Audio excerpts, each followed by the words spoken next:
నిన్న అయితే ఈ చేయకుండా నిన్న చూసి అడిగారు బయటకు వచ్చి కౌన్సిల్ వచ్చి అడిగా ఏటన్నా నువ్వు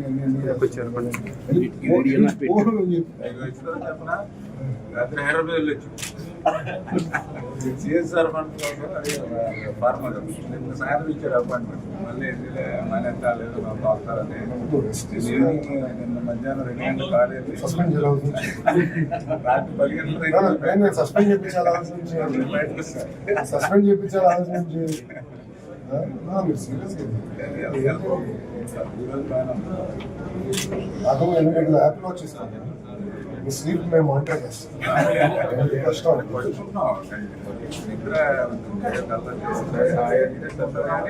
ప్రశాంతంగా బాగా వర్క్ కూడా టీవీ చూస్తాను 10 నిమిషాలు మైండ్ డైవర్ట్ ప్రశాంతంగా అందులో కూడా మీకు పోలవరం కనపడుతుంది నాకేమో పాఠశాల కనపడుతుంది